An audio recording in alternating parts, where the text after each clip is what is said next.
आज हम जिस स्थान पे आए हैं वृंदावन परिक्रमा के अंतर्गत, ये जो स्थान है राधा श्याम सुंदर, हमारे गौड़िया वैष्णवों के यहाँ पे सप्त दिवालय हैं। सप्त दिवालय में से 7 मंदिर में से एक है राधा श्याम सुंदर। तो जो राधा श्याम सुंदर जी हैं वो यहीं पे प्रकट हुए हैं। देखो, जो भी ठाकुर जी होते हैं, अब प्रश्न है हमारे घर में भी तो मंदिर है, तो हम मंदिर क्यों जाएं? क्योंकि ये इसके ऊपर डिपेंड करता है कि ठाकुर जी की विग्रह प्रतिष्ठा किसने करी है, जिसको बोलते हैं प्राण प्रतिष्ठा। जिसके प्राण प्रतिष्ठा का अर्थ क्या होता है कि केवल मूर्ति लेने से विग्रह नहीं हो जाते, उसके अंदर प्राण प्रतिष्ठा करनी होती है। और प्राण प्रतिष्ठा वही कर सकता है जिसके हृदय के अंदर ठाकुर विराजमान है। जो वैष्णव लोग हैं, जो वैष्णव जन हैं, तोमार हृदय सदा गोविंद विश्राम, गोविंद कहे मम वैष्णव प्राण। जिनके हृदय के अंदर हमेशा गोविंद विश्राम करते हैं, ऐसे जो महान भक्त लोग हैं, जिनके लिए भगवान कहते हैं गोविंद कहे मम वैष्णव प्राण, कि मेरे प्राण हैं। कौन? वैष्णव।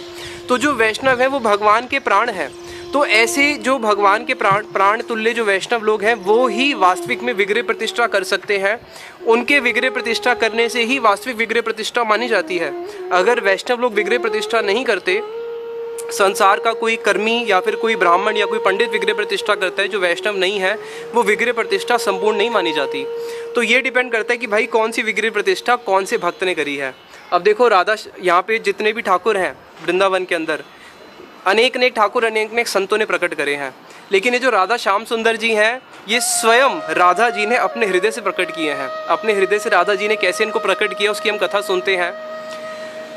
एक भक्त थे जिनका नाम था श्यामानंद प्रभु, जिनका जन्म हुआ था उत्कल देश में, उड़ीसा में। तो जब उनका जन्म हुआ तो उनके माता पिता ने उनका नाम रख दिया दुखिया, क्योंकि उससे पहले उनकी बहुत सारी और संतान हुई थी और वो संतान जो है एक एक करके मर गई। तो इसलिए उन्होंने इस कारण से जब ये संतान हुई, इसका नाम रख दिया दुखिया। तो सब लोग इसका गांव के दुखिया बोलते थे। लेकिन ये बचपन से ही जगन्नाथ जी के भक्त थे। चैत्र मास की पूर्णिमा के दिन इनका जन्म हुआ था। इनको देखने के लिए गांव के आसपास के लोग आते थे कि कितना सुंदर बालक है। इनके जो नेत्र थे मानो जैसे भगवान के नेत्र होते हैं, कमल दल के समान इनके नेत्र थे। और बचपन से ही इनके हृदय के अंदर भक्ति थी और बचपन से ही ये अपने पिताजी से महाप्रभु की लीलाओं को श्रवण करते थे। तो महाप्रभु की लीलाओं को श्रवण करते हुए, नित्यानंद प्रभु की लीलाओं को श्रवण करते हुए इनके मन में कृष्ण भक्ति जागी और इन्होंने बोला कि पिताजी, मैं दीक्षा लेना चाहता हूँ। तो पिताजी बोले, बेटा दीक्षा लेना चाहते हो तो गांव में तो उड़ीसा में हमारे यहाँ बहुत सारे बड़े बड़े संत हैं, किसी से भी ले लो। बोले नहीं पिताजी, जो मेरे गुरुजी हैं, मेरे गुरुजी जो हैं वो अंबिका कालना में है और उनका नाम है हृदय चैतन्य, वो ही मेरे गुरु हैं, मैं उनके पास जाके ही दीक्षा लूँगा। इनके पिताजी बोले, बेटा तुम तो बालक हो, तुम यहाँ से बंगाल कैसे जाओगे? बोले पिताजी, बंगाल में गंगा नदी है और हमारे उड़ीसा से बहुत सारे लोग वहाँ पे हर साल स्नान करने जाते हैं।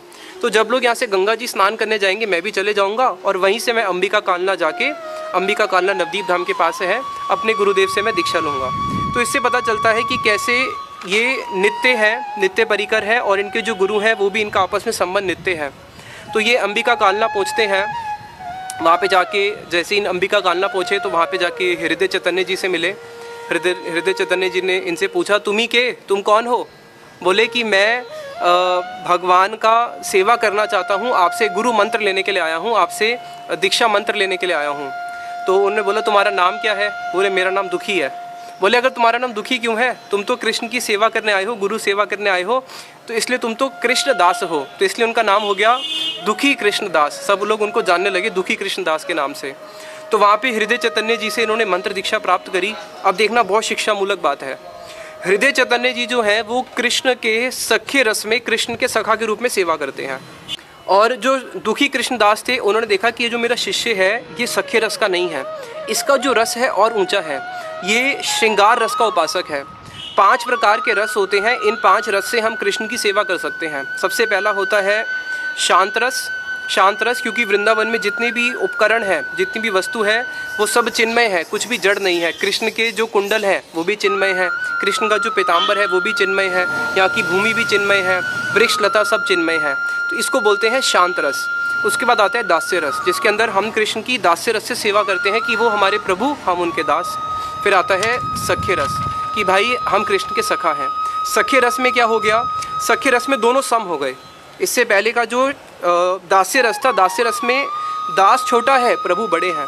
लेकिन जब सख्य रस आए तब क्या हो गया? सम, यानी कि दोनों सम हो गए। सखा बोलते हैं कृष्ण को कि तुम हमारे से बड़े थोड़ी ना हो, तुम तो हमारे सम ही हो।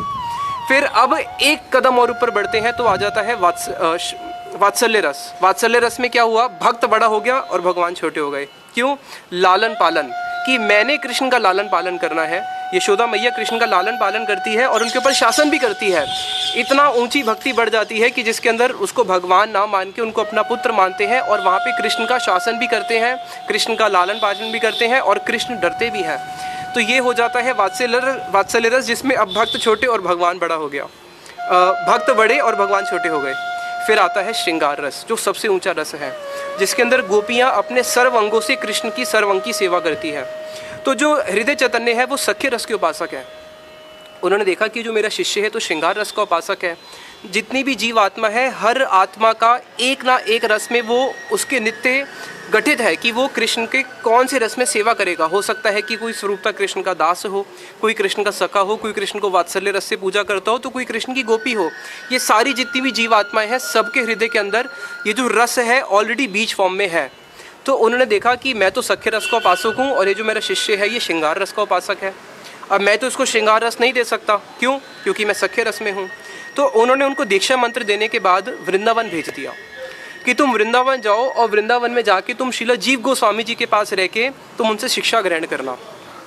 और साथ में पत्र लिख के भेज दिया जीव गोस्वामी जी को कि ये जो मैंने अपना सेवक है ये मैंने तुम्हारे पास समर्पित कर दिया है, समर्पित लूँ तुम्हार, और इनके जो मन का जो अभिष्ट है उसको तुम पूरा करना। तो वहाँ पे अपने गुरुदेव से आज्ञा प्राप्त करके वो वृंदावन में आते हैं। और जब वृंदावन में आए तो यहाँ पे आके उन्होंने श्रीला जीव गोस्वामी जी के पास आए और जीव गोस्वामी जी ने देख लिया कि ये कौन है, ये श्रृंगार रस के उपासक हैं। और जीव गोस्वामी जी ने फिर उनको श्रृंगार रस की शिक्षा दी है कि किस प्रकार से श्रृंगार रस में भजन करना चाहिए। अब यहाँ पे जब वो आए तो श्रीला जीव गोस्वामी जी ने उनको एक सेवा दी। क्या सेवा दी? ये पूरा जो पैरस्थान है ये पूरा कुंज था। क्या था? ये पूरा सेवा कुंज था। उनको सेवा दी कि एक हाथ में झाड़ू दे दिया, ये झाड़ू लो और इस कुंज में रोज़ तुम क्या करना, इस कुंज का रोज़ तुम मार्जन करोगे। तो उनकी वो रोज़ सुबह सेवा थी, रोज़ सुबह कुंज में आते थे, कीर्तन गाते हुए झाड़ू मारते थे। अब कीर्तन करते हुए जब यहाँ पे झाड़ू लगाते थे तो बड़े ही भाव विभोर हो जाते थे। कई बारी उस झाड़ू को उठा के अपने मस्तक पे लगाते थे और रोते थे कि हे झाड़ू की जो एक एक तिनके हैं उस पे जो ब्रज की रज लगी हुई है, उस एक एक रज को प्रणाम करते थे कि ये रज कितनी सौभाग्यवान हूँ मैं कि आज मुझे ये रज मेरे मस्तक में प्राप्त हो रही है। इस रज के लिए ब्रह्मा और शिव जी भी प्रार्थना करते हैं। तद बुरी भाग्यम ही जन्म किम अपि अटव्याम, ब्रह्मा जी प्रार्थना करते हैं कि कब मुझे ब्रज में जन्म मिलेगा और मुझे यहाँ की एक ब्रज की रज कर्ण मेरे को अपने मस्तक पे प्राप्त होगी। तो उस प्रकार से भाव विभोर हो जाते थे। कभी जब झाड़ू मारते थे तो कभी हंसने लगते थे। क्यों हंसने लगते हैं? इस कुंज में झाड़ू मार रहे हैं, झाड़ू मारते मारते आज उनको एक लीला का उद्दीपन हुआ। भक्तों को कैसी कैसी लीलाओं का उद्दीपन होता है। उद्दीपन हुआ कि आज कुंज में क्या हो रहा है, आज कुंज में कृष्ण जब गोपियों के साथ मिल रहे हैं उतने में ही जटिला को पता चल गया। गुरुजी सुनाते थे, जटिला को पता चल गया कि कृष्ण जो है आज कुंज में आके सखियों के साथ मिल रहे हैं। तो जटिला क्या करती है, भागी भागी आती है। और उतने में कृष्ण क्या करते हैं, वृंदा देवी जो है, उतने में कृष्ण क्या करते हैं, जो वृंदा देवी है वो दूती का कार्य करती है। तो वृंदा देवी बता देती है कृष्ण जटिला आने वाली है, सखियों जटिला आने वाली है। तो उस कुंज के अंदर बड़े सुंदर सुंदर वहाँ पे वो बने होते हैं, कंदर बने होते हैं, कंदर यानी गुफाएं बनी होती हैं। तो उन गुफाओं के अंदर जो गोपियाँ छुप जाती हैं और झांक के देखती हैं कि अब क्या होगा। कृष्ण क्या करते हैं, मधुमंगल को राधा बना देते हैं, मधुमंगल को राधा बना देते हैं और उसके साथ हास परिहास कर रहे हैं। और जैसे ही जटिला आती है और देखती है कि राधा कृष्ण साथ में बैठे हैं, बड़ा ही गुस्सा होती है, क्रोधित होती है। और जैसे ही उसके ऊपर शासन करने के लिए जाती है तो देखती है कि नहीं नहीं, ये मेरी राधा थोड़ी ना, ये तो कौन है, ये तो सुबल है। तो इस प्रकार की बड़ी बड़ी कई बारी सुंदर लीलाओं को स्मरण करके जब यहाँ पे झाड़ू मारते हैं, कभी हंसते हैं, कभी क्रंदन करते हैं, अपने उस भाव विभोर के अंदर यहाँ पे झाड़ू मारते हैं। और बड़े स्नेह से जब ऐसे रोज़ सेवा करते थे तो राधा जी ने देखा कि ये कौन है, ये जो है दुखी कृष्ण दास है। सखियों से पूछा राधा जी ने कौन है, बोले श्रीमती राधा रानी ये दुखी कृष्ण दास है। ये यहाँ पे आके इतने भाव विभोर होके इतने स्नेह से मेरी सेवा करता है, मैं इसको दर्शन देना चाहती हूँ। तो वहाँ पे राधा जी जब उनकी सेवा को देखती है तो राधा जी के मन में आ जाते कि मैं इनको दर्शन देना चाहती हूँ। क्यों? इस चीज़ को समझो। हमें हमारे गुरुदेव बताते थे, चैतन्य चरितामृत में लिखा है, स्नेह सेवा अपेक्षा मात श्री कृष्ण कृपार, स्नेह वश हैया करे स्वतंत्र आचार। कह रहे हैं भाई कृष्ण को अगर वश करना चाहते हो ना अपने वश में, तो एक चीज़ है जिससे कृष्ण को वश में कर सकते हो, सेवा नहीं, स्नेहमयी सेवा श्री कृष्ण कृपार। कृष्ण की अगर कृपा चाहिए, राधा जी की कृपा चाहिए, तो कैसी सेवा करो? स्नेहमयी सेवा करो भाई, स्नेहमयी। बोले हैं अगर कोई स्नेहमयी सेवा करेगा तो क्या होगा? स्नेहमयी सेवा श्री कृष्ण कृपार, स्नेह वश हैया, उस स्नेह के वश में हो जाएंगे कृष्ण, करे स्वतंत्र आचार। कृष्ण स्वतंत्र है, लेकिन तब भी अगर कोई उनकी स्नेह से प्रीति से सेवा करता है तो उसके वश में हो जाते हैं। तो कृष्ण को वश में करने का एक मंत्र है क्या? स्नेहमयी सेवा। इसलिए हमारे जगत गुरुदेव श्रील भक्ति सिद्धांत सरस्वती ठाकुर प्रभुपाद जी से किसी ने प्रश्न पूछा कि प्रभुपाद जी कृष्ण की बहुत सारी सेवाएं हैं मठ मंदिर के अंदर, तो सबसे बड़ी सेवा कौन सी है? क्या भगवान को फूल माला उनको अर्पित करना, भगवान का श्रृंगार करना, उनका भोग बनाना, मंदिर में सफाई करना, या फिर मंदिर में जो टॉयलेट है उस टॉयलेट की जाके सफाई करना, कौन सी सेवा सबसे बड़ी है? मंदिर के लिए बाहर जाना, भिक्षा लेके आना, मंदिर की गौशाला है वहाँ पे गाय की सेवा करना, मंदिर का अपना गार्डन होता है जहाँ पे भगवान के लिए सुंदर फूल उगते हैं, वहाँ पे फूलों का सिंचन करना, बहुत सारी सेवाएं हैं। तो सबसे बड़ी सेवा कौन सी है? तो प्रभुपाद जी ने बड़ा सुंदर उत्तर दिया। प्रभुपाद जी बोले कृष्ण की सारी सेवाएं जो हैं एक समान है, चाहे मंदिर में कोई झाड़ू पोछा मार रहा हो, टॉयलेट साफ कर रहा हो, या कोई ठाकुर जी का श्रृंगार कर रहा हो। ये डिपेंड करता है कौन सा व्यक्ति किस भाव से सेवा कर रहा है। जो जितनी स्नेह से सेवा करेगा वही सेवा उसके लिए बड़ी है। तो यहाँ पे उन्होंने इतनी स्नेह से उनकी सेवा करी, जब यहाँ पे झाड़ू मारते हैं, जिसको देख के राधा जी ने अब निश्चित कर लिया कि मैं क्या करूँगी, इनको दर्शन दूंगी। तो फिर बड़ी सुंदर लीला का वर्णन आता है। अब जब वो यहाँ पे झाड़ू मार रहे हैं, आज सुबह सुबह झाड़ू मारते हुए उनको एक नुपुर मिला। जब उनको एक नुपुर मिला, उस नुपुर को देख रहे हैं कि नुपुर तो मानो इस जगत का ही नहीं है, दिव्य नुपुर है। नुपुर को स्पर्श करते ही उनके शरीर के अंदर असात्विक भाव आ गए। क्यों? नुपुर किसका है? राधा जी के चरणों का नुपुर है। राधा जी के जो चरणों का नुपुर है वो कैसा है? वो कृष्ण को भी विवल कर देता है। कृष्ण बंसरी बजा रहे हैं, राधा जी नृत्य कर रही हैं। नृत्य करते हुए राधा जी के चरणों की जो नुपुर की ध्वनि है वो मिश्रित हो रही है कृष्ण की बंशी ध्वनि के साथ, और बंशी ध्वनि की बड़ी सुंदर मधुर ध्वनि आ रही है। अब उतने में ही नृत्य करते हुए राधा जी का नुपुर गिर गया। जब नुपुर गिर गया, अब कृष्ण बंसरी के अंदर फूंक मारते जा रहे, लेकिन वैसी ध्वनि नहीं आ रही जैसी पहले आ रही थी। तो वो समझ गई कि राधा जी के चरणों का नुपुर गिर गया है, इसलिए मेरी ध्वनि जो है वैसी वाली नहीं आ रही। तो राधा जी का चरणों का नुपुर की ऐसी महिमा है। तो वहाँ पे उस नुपुर को जब वो देखते हैं, उतने में ही राधा जी देखती हैं। जब राधा जी सुबह पहुंची अपने वहाँ पे जटीला जावट में जाके देखा कि नुपुर नहीं है। तो राधा जी ने विशाखा जी को बोला कि विशाखे, मेरा नुपुर कहाँ है? विशाखा जी बोली कि अभी मैं जाती हूँ, कुंज में देख के आती हूँ। तो विशाखा जी इस कुंज में आती है और यहाँ पे देखती है एक बाबा झाड़ू मार रहा है। अरे बाबा, तेको आज कोई नुपुर मिला क्या? तो विशाखा जी को देख के वो स्तब्ध से रह जाते हैं कि ये तो मानो कि कोई दिव्य कन्या है। तो विशाखा जी से पूछते हैं कि अरे देवी, तुम कौन हो? वो बोलती है कि मैं जावट ग्राम से आई हूँ, मैं यहीं की रहने वाली एक ब्रज की बालिका हूँ। अच्छा, मेरे को नुपुर तो मिला, लेकिन वो नुपुर तुम्हारा है क्या? नहीं नहीं, मेरा नहीं है, मेरी स्वामिनी का है। तो तुम्हारी स्वामिनी कौन है? बोले हमारी जो स्वामिनी है वो एक नववधू है, वो जावट में रहती है, वो सबको दर्शन नहीं देती, लाओ हमें दे दो, वो हमारी स्वामिनी का नुपुर है। बोले भाई, मैं कैसे विश्वास कर सकता हूँ कि वो तुम्हारी स्वामिनी का नुपुर है? अगर तुम मुझे उससे मिलता जुलता नुपुर दिखा दोगी तब तो मैं मान लूँगा ना कि तुम्हारी स्वामिनी का है, तब मैं तुम्हें दूंगा। तो विशाखा जी राधा जी के पास जाती हैं, और राधा जी की ने तो क्या करना है, राधा जी ने तो उनको दर्शन देने हैं। तो राधा जी यहीं पे आती हैं और राधा जी फिर दुखी कृष्णदास को दर्शन देने के लिए क्या करती हैं, छल से पास में ही कुंज में खड़ी हो जाती हैं। और सब सखियां जो हैं, अब यहाँ पे हिस्टोरिकल के फिगर्स के अनुसार दो अलग अलग कथाएं लोग सुनाते हैं।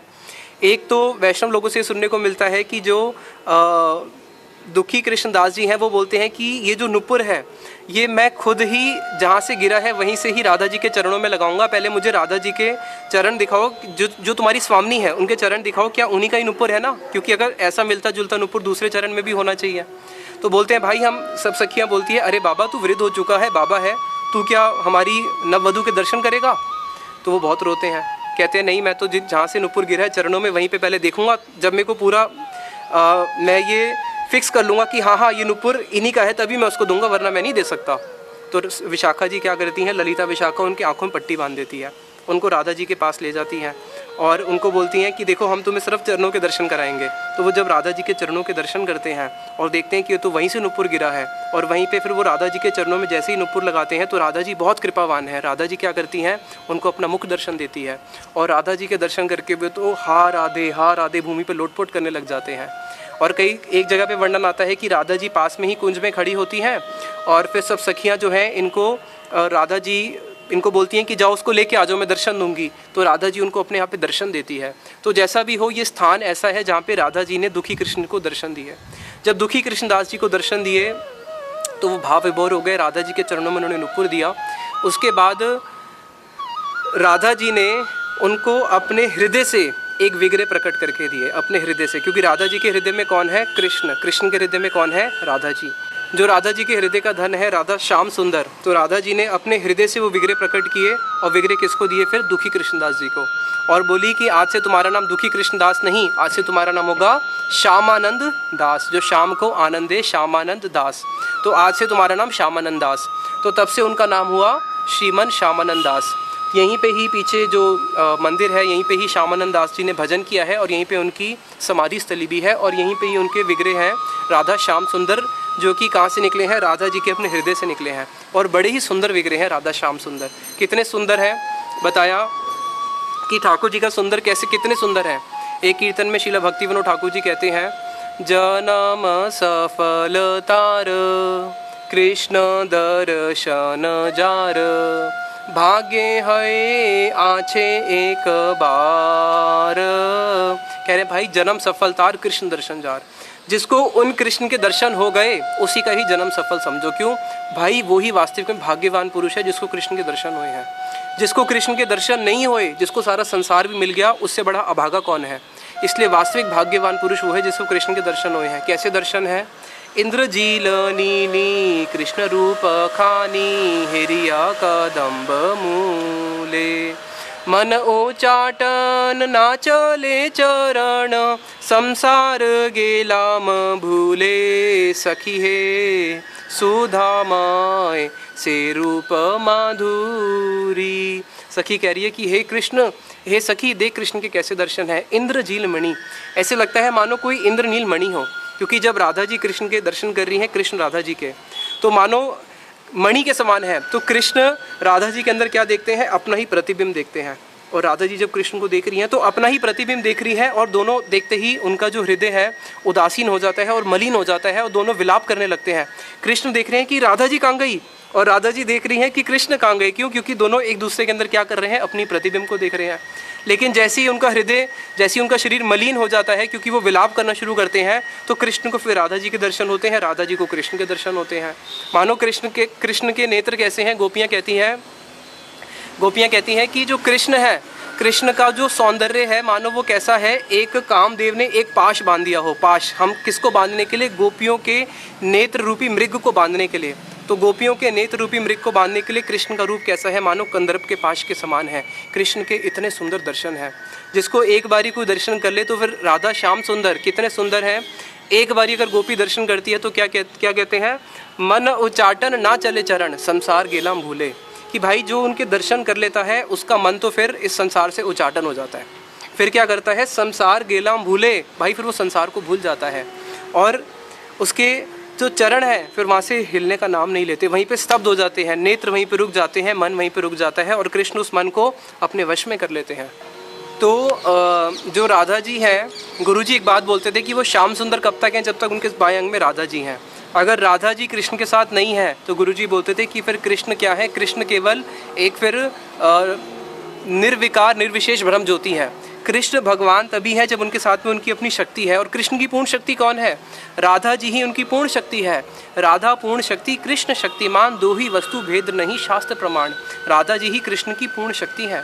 और राधा जी जब कृष्ण के साथ में खड़ी होती हैं तो राधा जी का प्रेम कैसा है? चैतन्य चरितामृत में बताया कि आमार माधुर्य बड़ी थे ना ही अवकाश। कृष्ण का माधुर्य जो है परम सीमा तक का है, उसमें बढ़ने को कोई अवकाश नहीं है। क्योंकि कोई चीज़ जो चरम सीमा तक हो वो कैसे बढ़ेगी? तो कह रहे कृष्ण का जो माधुर्य है वो कैसा है? अमार माधुर्य ना ही बड़ी थे अवकाश, मेरे माधुर्य में बढ़ने का और अवकाश नहीं है। लेकिन जब मेरा माधुर्य राधा जी के प्रेम रूपी दर्पण के सामने आता है, जब राधा जी के प्रेम रूपी दर्पण के सामने कृष्ण आते हैं, तो उससे क्या होता है? कृष्ण का जो माधुर्य है नव नव रूप भासे, नए नए रूप और बढ़ते रहते हैं। यानी कि कृष्ण तो सुंदर है, लेकिन जब उनके बाएं अंग में राधा जी आ जाती हैं और राधा जी जब उनको दर्शन करती हैं तो राधा जी मानो अपने नेत्रों से क्या करती हैं? नील नील कमल रूपी कटाक्ष कृष्ण के ऊपर छोड़ती हैं और उससे कृष्ण का जो सौंदर्य है और बढ़ जाता है। तो कृष्ण का माधुर्य जब वो राधा जी के प्रेम रूपी दर्पण के सामने आते हैं तब वो और वर्धित होता रहता है। इसलिए बताया जो कृष्ण है, कृष्ण का जो चित्त है वो कैसा है, कृष्ण का चित्त एक हंस के समान है और राधा जी के नेत्र कैसे हैं, एक पिंजरे के समान है, जो कृष्ण के चित्त रूपी हंस को क्या करते हैं, कैद कर लेते हैं। और कृष्ण का जो चित्त है वो एक मीन के समान है और राधा जी के नेत्र कैसे हैं, राधा जी के नेत्र जो है वो एक जाल के समान है। राधा जी के नेत्र जो क्या करते हैं, कृष्ण रूपी चित्त जो कि एक मीन के समान है उसको क्या करते हैं, बांध लेते हैं। तो ऐसा राधा कृष्ण का प्रेम माधुर्य है। तो यहाँ पे राधा श्याम सुंदर जी प्रकट हुए हैं। अब यहाँ पे एक साधक के लिए जो बहुत महत्वपूर्ण शिक्षा है जिसको हमारे गुरुदेव देते थे कि देखो ये बहुत महत्वपूर्ण शिक्षा है। जो बलदेव हृदय चैतन्य जी ने देखा कि जो मेरा शिष्य है वो श्रृंगार रस का उपासक है, तो उन्होंने क्या किया, उसको भेज दिया शीलाजीव गोस्वामी जी के पास संग करने के लिए। तो गुरु जी बोलते थे जो मध्यम कोटि का गुरु है, अगर कोई मध्यम कोटि का गुरु है और अगर वो दीक्षा दे रहा है और अगर उसको कोई उत्तम कोटि का भक्त मिलता है तो वो क्या करेगा, अपने शिष्यों के साथ में जाएगा और उस उत्तम कोटि महाभागवत का संग करेगा। लेकिन ये बड़ा दुख का विषय है कि आज की डेट में ये मेरा गुरु, ये तेरा गुरु, मैं अपने शिष्य को कहीं नहीं भेजूंगा और उसके शिष्य मेरे पास आ जाए, मेरे शिष्य कहीं नहीं जाने चाहिए।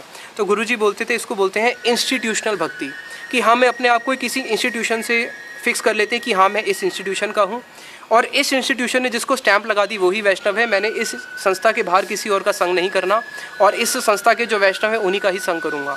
तो इससे क्या होता है, ये हो जाती है जीव हिंसा। जब हम एक उत्तम महाभागवत का घर हमें संग प्राप्त हो सकता है और जिसके पास हम रुके हुए हैं वो कनिष्ठ या मध्यम व्यक्ति है और वो हमें उस उत्तम महाभागवत के पास नहीं जाने देता, हमें उनके पास जाने से रोक देता है, तो ये जीव हिंसा है। क्यों? क्योंकि अगर हमें उस उत्तम भागवत का संग मिल जाए, एक ऐसे गुरुदेव का संग मिल जाए, तो बहुत जल्दी एक जीव को ब्रज भक्ति के अंदर प्रवेश मिल सकता है। जहाँ उसको लाखों लाखों जन्म साधन करना पड़ेगा, वहाँ पे एक जन्म में ही वो कितना आगे भक्ति में बढ़ सकता है।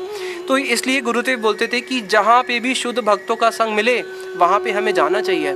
हमें कभी भी किसी इंस्टीट्यूशन या संस्था के अंदर अपने आप को उससे लिंक नहीं करना चाहिए कि नहीं नहीं ये तो मेरी संस्था के बाहर के नहीं है, वो तो he is from different camp, he is from different camp. नहीं, सब चैतन्य महाप्रभु के ही कौन है, एक ही परिवार है। इसलिए यहाँ पे कि बहुत साधक के लिए शिक्षा मूलक वस्तु है कि जहाँ पे भी उच्च भक्तों का संग मिलेगा वहाँ पे हमें उच्च भक्तों का संग करना चाहिए, इर्रेस्पेक्टिव ऑफ वो किसी भी ऑर्गेनाइजेशन से हो और वो किसी भी संस्था से क्यों ना हो।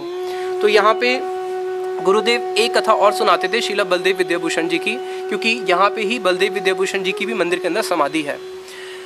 जब यहाँ पे राधा श्याम सुंदर जी प्रकट हुए तो रघुनाथ दास गोस्वामी और कृष्णदास कविराज गोस्वामी उस समय वृद्ध अवस्था थी और वो रहते थे राधा कुंड पे, लेकिन वो बार बार यहाँ पे आते थे वृद्ध अवस्था में भी राधा श्याम सुंदर के दर्शन करने के लिए। और जब शीला बलदेव विद्याभूषण जी आए वो भी इसी स्थान पे रहे और बलदेव विद्याभूषण जी ने इस गौड़ी संप्रदाय की बहुत बड़ी रक्षा करी है।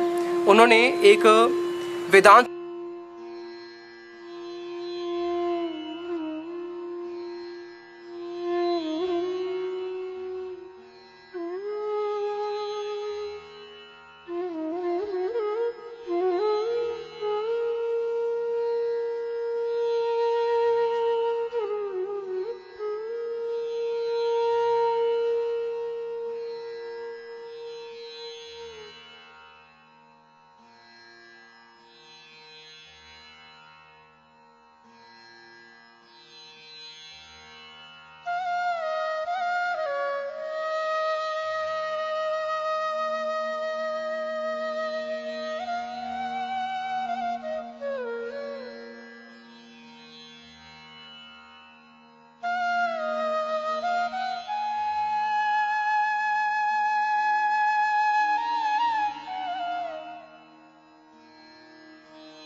इस ब्रजमंडल परिक्रमा के कार्यक्रम को प्रारंभ करने की प्रेरणा हमें श्रीला भक्ति वेदांत नारायण गोस्वामी महाराज जी की कृपा से प्राप्त हुई।